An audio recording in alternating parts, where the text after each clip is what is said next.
ของมันคันว่ามันต้องการอยากสร้างคือข้าพเจ้าเว้าเมื่อกี้นี่แล้วมันเป็นยังบ่ไปสร้างบนทางให้ชนบทที่ว่ากำลังกันประชาชนไปบ่ได้มาบ่ได้เดี๋ยวนี้จนเขาขนานนามว่าประเทศลาวนี่อยู่ในดาวผาอังคารแล้วมันเป็นยังบ่สร้างนะอันนี้ข้าพเจ้าเห็นได้เนาะนั้นนักทานวิละแสดงจังว่าในบรรทัดนี่ก็มีเท่านั้นเนาะข้าพเจ้าขอคำเห็นเท่านั้นเนาะโอเคครับเขามองไม่ขึ้นทานการที่ท่านสมคิดว่านี่มันก็มีส่วนถูกต้องเพราะว่าเฮาสังเกตเบิ่งแล้วว่าการที่ว่าเนี่ยจีนเข้ามาเมืองลาวนี่เขาจะมีผลประโยชน์หลายกว่าก็ย้อนรัฐบาลของเฮาเปิดกฎหมายเป็นกฎหมายที่ว่าบ่มีหนีบหัดเกี่ยวกับเรื่องความปลอดภัยคือท่านบอกมาเนี่ยแล้วก็ทรัพย์สินของประชาชนบ่ได้ยุ่งเกี่ยวสุขภาพของประชาชนพลานามัยของประชาชนบ่ได้ยุ่งเกี่ยวเพราะว่ามันบ่มีการกวดขันใดๆทั้งสิ้นนอกจากว่ามีการคอมมิชชั่นเข้ามาแล้วหรือว่ามีเงินกองโตเข้ามาหรือว่ามีเงินค่าคอมมิชชั่นคือข้าพเจ้าได้เว้าเลยผ่านมาแล้วแต่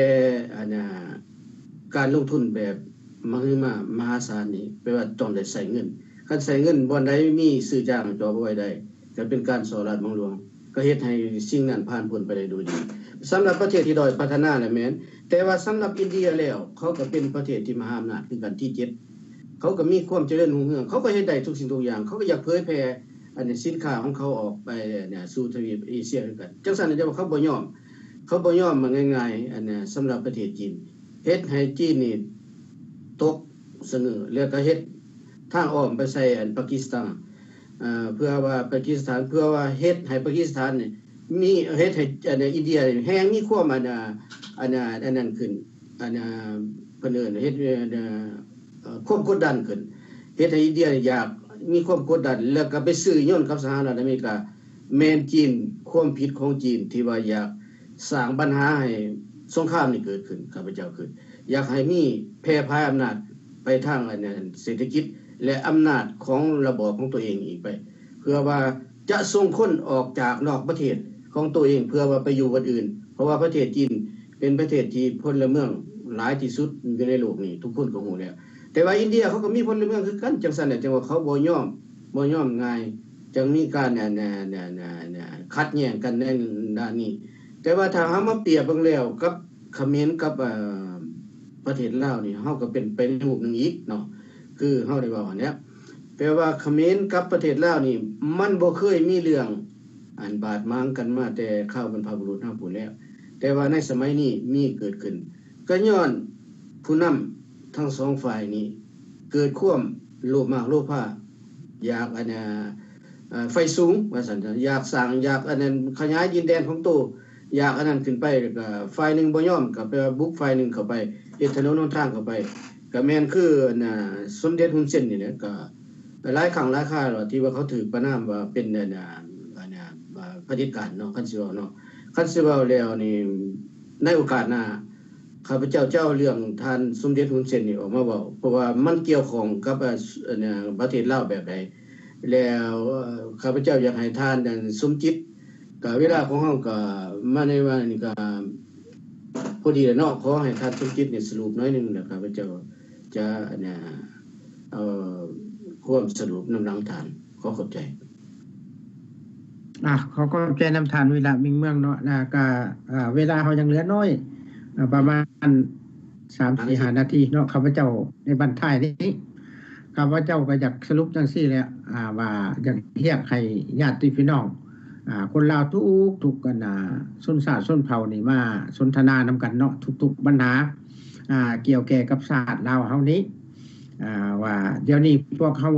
ในรายการนี้ก็เป็นรายการเรียกให้ลูกปุ๊กให้ตื่นของรายการของเมืองฝรั่งเศสที่ว่าเป็นเจ้าของรายการเนาะอยากให้ญาติพี่น้องคนลาวผู้รับชมรับฟังนี่ทุกปัญหานี่เอามาสนทนากันว่านี่ยังจะเกิดขึ้นแก่ชาติเฮาในอนาคตต่อไปว่าเฮานี่สิพากันมื้นเฉยอยู่บ่หรือว่าสิปล่อยปะประเทศเฮานี่ให้มันสูญเสียไปต่อหน้าต่อตาแล้วบ่คำนึงถึงลูก หลานเหลนหล่อนของพวกเฮาในอนาคตต่อไปแต่ก็แน่นอนว่าชีวิตของพวกเฮานี่ซุมื้อนี่ตามที่เบิ่งข้าพเจ้าเห็นนี่ข้าพเจ้าเห็นนี่ทุกๆคนนี่แม่นดำรงชีวิตประจำวันทุกมื้อนี่แม่นว่าเพื่อผลประโยชน์ของตนเองปัจจุบันเท่านั้นบ่ได้คิดถึงอนาคตประเทศชาติมันบ่ได้คิดถึงอนาคตของลูกหลานในครั้งต่อไปว่าลูกหลานลาวลูกลาวหลานลาวนี่ที่เกิดมาอยู่ในดินดอนตอนหญ้าตอนนี้ที่เกิดมาจากบรรพบุรุษลาวนี่จะอยู่ได้ในประเทศลาวนี่ดนนานปานใดสิสืบมูลตระกูลของบรรพบุรุษนี่ได้ดนนานปานใดแต่เดี๋ยวนี้ข้าพเจ้าเห็นแล้วว่าลูกลาวหลานลาวหรือว่าประชาชนลาวนี่รักษาสมบัติของบรรพบุรุษนี่มันบ่ได้แล้วเดี๋ยวนี้แม่นบ่ได้แล้วเฮ็ดที่ไหนพวกท่านที่สำนึกถึงว่าเฮาสิรักษาสมบัติของประเทศลาวเฮาได้เช่นตัวอย่างมูลมรดกอันล้ำค่าเช่นตัวอย่างว่าทรัพยากรของชาติเนี่ยมันก็หายไปแล้วดินดอนตอนหญ้าของเรานี่ก็สูญหายไปนำแล้วเดี๋ยวนี้มันทั้งด้านอำนาจการปกครองของประเทศมันก็สิไปเป็นของแก้วเพราะว่ามันขึ้นกับแก้วแล้วทางด้านวัฒนธรรมเกิดฉะนั้นคนลาวเฮานี่มีหยังอีกจะเหลือข้าพเจ้าจะถามมีหยังจะเหลือจะชื่อว่าจังได๋ชื่อว่าลาวจังได๋เขาก็สิถามว่าเอาประเทศลาวอยู่ไสเจ้าเป็นหยังเป็นคนหยังเป็นคนลาวแล้วคนลาวอยู่ไสประเทศไสบ่มีในอนาคตต่อไปมันสิเป็นแบบไหนเนาะข้าพเจ้าขอสรุปเท่านี้เนาะท่านวิระขอขอบใจขอขอบใจนำท่านสมจิตสุวรรณคีรีอย่างล้นเหลือที่ว่าได้ให้ความสรุปแล้วก็ให้รายการของเฮานี่มีชีวิตชีวาแล้วก็เว้าตรงประเด็นที่ว่าท่านได้เว้ามานี่มันแม่นสิ่งที่ว่าเลิศแล้วที่ว่าปลุกลุกคนลาวให้ทั้งนอกและในให้ตื่นโตพวกเฮานี่บ่ได้หวังหยังพวกเฮานี่บ่ได้หวังสิ่งใดสิ่งหนึ่งมีแต่ว่าอยากให้คนลาวจับมือถือแขนกันถึงแม้ว่าลาวในหรือว่าท่านผู้ฟังที่ว่าบ่มักพวกข้าพเจ้าโจมตีก็เพื่อหยังขอให้มีจิตสำนึกคิดว่าโจมตีนี่ก็เพื่อว่าอยากให้มีการเปลี่ยนแปลงอยากให้ประชาชนลาวลุกฮือขึ้นหรือว่าอยากให้มีการเปลี่ยนแปลงในประเทศลาวถ้าว่าเฮานอนเฉยนอนอยู่บ่ลุกปลุกบ่ลุกสุขบ่ตื่นนี่ประเทศชาติของเฮาสิสูญหายไปโดยในพริบตานี่ได้บ่แม่นว่าอันนั้นเพราะว่าทุกสิ่งทุกอย่างคืบคลานเข้ามาไวที่สุดแล้วในปัจจุบันนี้ย้อนเทคโนโลยีกว้างไกลของทุกสิ่งทุกอย่างในโลกนี้มันวิวัฒนาการขึ้นมาอย่างว่องไวแล้วเฮาอยากมาเว้าว่าท่านสมสวัสดิ์เลี้ยงสวัสดิ์นี่จะเป็นโดยบังเอิญบ่ที่ว่าท่านเอาเรื่องนี้มาเว้าว่าท่านนี่บ่ได้เฮ็ดความผิดแต่ผู้เดียวที่ว่าเอาจีนเข้ามาสร้างทางรถไฟในประเทศลาวเอาจีนเข้ามาลงทุนค้าขายในประเทศลาวแต่ว่าผู้อื่นเด้ก็สมมุติว่าเป็นต้นว่าไกรสอนพรหมวิหารบ่หรือว่าท่านอนุรักษ์บ่หรือว่าท่านจูนบุรีบ่หรือว่าท่านคำไต้สิบันดอนบ่ได้ทำลายศาสตร์บ้านเมืองเหมือนกันท่านอยากเว้าจังซั่นแต่ว่าท่านใส่จิตวิทยาว่าท่านให้เป็นการเฮ็ดร่วมฉลองวันประวัติศาสตร์อยู่แคมป์บ่แก้วธรรมดาท่านบ่ได้เคยสนใจในเรื่องเวียดนามหลายปานใดท่านอยากแสดงให้ฮู้ว่าผู้อื่นก็ทำลายศาสตร์บ้านเมืองคือกันอันนี้แล้วมันเป็นการที่ว่าเฮ็ดให้ทุกคนฮู้ว่าในระบอบนี้เป็นระบอบที่ว่าขัดแย้งกันโดยกงโดยที่ว่าผู้ที่ว่าปกครองประเทศชาติของตัวเองนั่นเรียกว่าผู้นำพรรครัฐนั่นบ่ได้ถูกต้องปรองดองกันย้อนว่าผู้นั้นก็ย้านผู้นี้ก็ย้านผู้นี้บ่มีความสามัคคีตกลงกันได้ย้อนว่าย้านกันมีสืบทอดฮอดคือเดินว่าเครือญาติของตัวเองบ่มาสร้างสาประเทศชาติตัวเองได้มาเป็นนายกบ่มาเป็นรัฐมนตรีบ่ข้าพเจ้า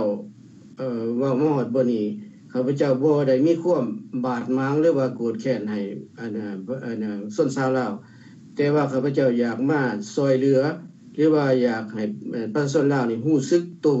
ตื่นโตมีจิตสำนึกรักษาแล้วก็ปลดปล่อยประเทศชาติออกจากการกดขี่ข่มเหงจากต่างชาติข้าพเจ้าขออวยพรหรือว่าขอม่อนเอาพระศรีรัตนตรัย